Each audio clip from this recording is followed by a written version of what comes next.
Do do do do do. A do do do do do do do do do do do do do do do do. What's up, guys? Greenchili here, and we're gonna do another World of Warcraft showcase. As your host, Greenchili, we'll bring you another Transmog showcase. With this one being the Dwarf shaman, obviously, because that's where we're doing the series. We're showing different unique Transmog sets with 2-piece limit on each set. So we're going for a unique Transmog set for those who want to look unique but couldn't really think of a cool Transmog set and need some help. So this is in the right place, and if you play a Dwarf shaman, regardless of male or female, this is the video for you. Right now, this set you're gonna be watching, as you tell for the title of the video, is the Drunken Flameraider. Who in the right mind would not want a cool looking Transmog for a dwarf that involves a keg? Top keg my ass. Now this Transmog set, I actually did put some little effort into it, and it looks really cool. And in fact, it's one of my favorite ones I've done so far. It has the nice red and brown, sort of a drunkenness feel of brew, and it looks really good on a shaman. And if you're a healer, this is fucking awesome. And if you're waiting for Battle for Azeroth to get your mace because you hate your artifact whip for whatever the reason is, then guess what? This set is just for you. And here we go. Now let's start with the headpiece. Did you know this headpiece looks pretty freaking good? And you thought this was leather, right? Wrong. It's not leather, it's mail.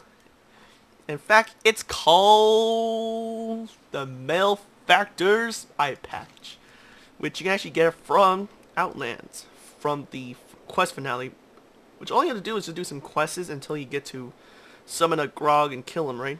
Is it Grog or some, whatever he is. He's kind of like Major Gruul. Kill him, and the quest finale, we actually get the eye patch.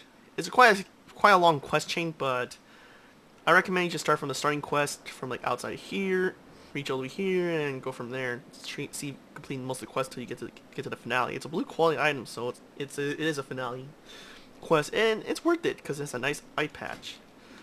Oops, wrong button. You get a really cool looking eye patch, which looks really good on you. And so that's really it about the eye patch. Now for the shoulder pads, which you might be looking at, it looks freaking badass. And it is a hunter shoulder pad, which a lot of people think that hunter sets are bad, but they're not. There's some really cool ones.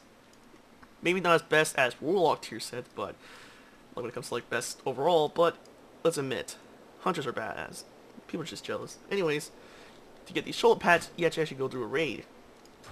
There's 2 raids that you can get from. The first one being from Black Rock Foundry, which can be found right over here on Mythic mode, and so is Heimel on Mythic mode over here. Of course, the entrance is right over here, and the bosses that do drop them is actually which actually is the Gruul, and you have to do this on Mythic mode. Doesn't matter what, you have to do on Mythic mode, and that's where you get the shoulder pads. And the chance for, at least for Gruul, is about a good 9% in there. So yeah, a 9% chance of getting such a badass shoulder pad. And you might be wondering, what about the one from Heimel? Heimel is a little bit easier if you took out Choreograph Blade Fist first. Oh, and I forgot to mention, when you're doing Black Rock Foundry, at least you have the option to go to Gruul right away. But you do need a group.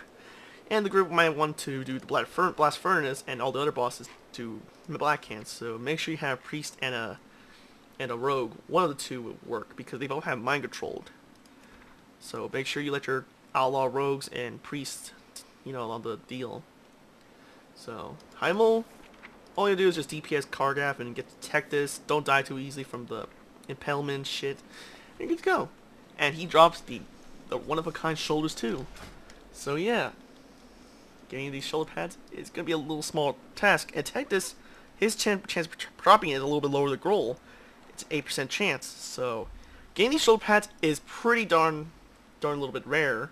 But if you have multiple ults and you've done it more than one time on different weeks, you have a chance of getting it, and it's worth it because it has a nice fire effect, and dwarves like fire.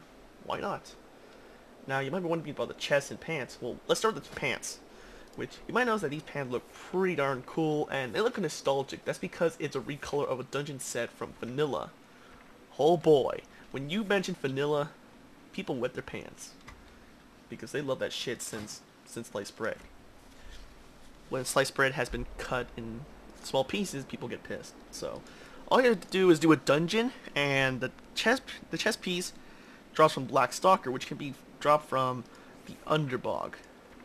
And yes, you had to get past these bosses, but at least finish this boss so you can kill the what you call the